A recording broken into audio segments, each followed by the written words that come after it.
Pro-Palestine protesters in London were out on Saturday 17th of February outside the Israeli embassy and in the Kensington area of London.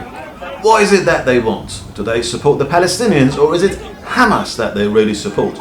Can they even get themselves to condemn Hamas? Well, the best way to find out the answer to these questions is to go and ask them, and that's exactly what I did. I first came across this stall just outside the High Street Kensington tube station as I came out of the station. They were selling food and drinks, obviously raising money by doing so for something, but not quite clear who they were raising money for. They were also chanting Free Palestine, but Free Palestine from what or from who? And that's what I wanted to know, so I asked them.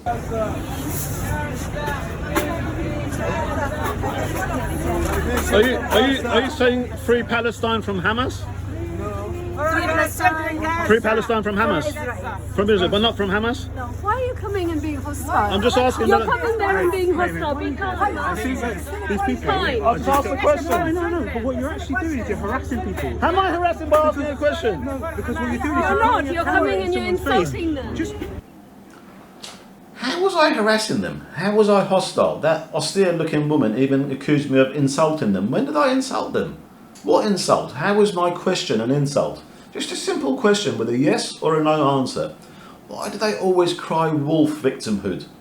But let's see who really was hostile. Here, the Iranian dissident Niak stood behind the anti-Israeli protesters holding a poster that asked, "Are Hamas terrorists?" Look at their reaction.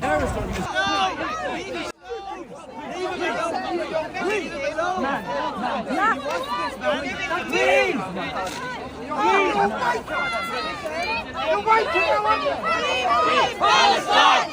Free Palestine! Free Palestine!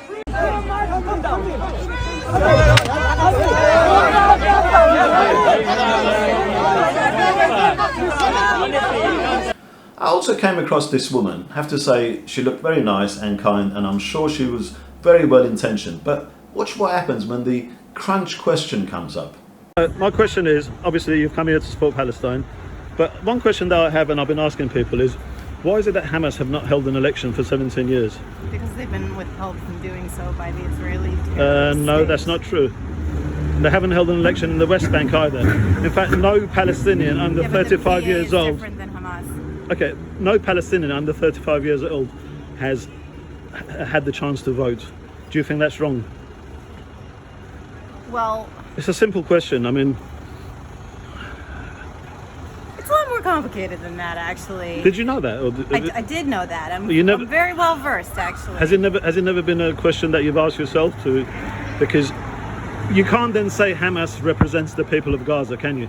If they haven't held an election if the Tory government here didn't hold an election for 17 years, I'm you gonna couldn't. have to end this because you're not letting me finish. Sure, with of course, yeah. my discussion here. I beg your pardon. I was just trying to explain more where I come from. Hamas is in place because Israel strategically put them there, right? So we know that. That's a fact. Right. They're there, and the fact that they haven't held an election is because Israel hasn't let them do that. So your argument that people under the age of 35 haven't had the opportunity to vote is strategic by Israel. It has nothing to do with Hamas. Okay, can I ask the next question? Have you finished? You said that Israelis haven't allowed Hamas to hold an election. Correct. What's the basis for that argument? I've never heard of that.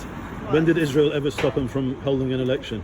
They held an election 17 years ago. They could have held an election 2 years ago, 5 years ago.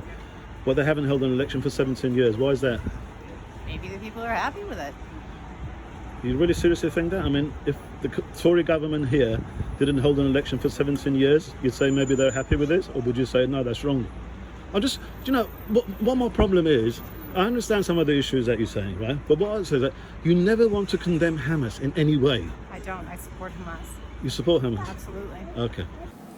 And the same thing with these chaps. They just couldn't bring themselves to condemn Hamas. It's ridiculous. But how can you say Hamas is representative of the people in Gaza? I don't see Hamas killing Palestinians. What I see is Israelis killing Palestinians. Idea. You don't see Hamas killing Palestinians. Have you not seen Hamas beating up the Palestinians in Gaza? Oh, let me show you the videos. I'll show you the videos. Well, unfortunately, he wouldn't stop to look at the videos. of Hamas beating and killing Palestinians. And by the way, let's go back to Niak, the Iranian dissident who was holding that poster asking, "Are Hamas terrorists?" And you saw what happened, how the anti-Israeli protesters reacted to him. How do you think the police handled the situation? What do you think the police did? Well, let's see what the police did. They actually manhandled him and twisted his arm and took him away. I mean, do the police, the UK police, realise that Hamas is a UK government prescribed terrorist group? I think that police officer that manhandled Niak and twisted his arm should be identified and he should be questioned. That is not how the UK police should behave for someone holding a peaceful protest, peaceful counter-protest, asking a simple question, are Hamas terrorists? Should the police really manhandle and twist his arm and take him away like that? I don't think so.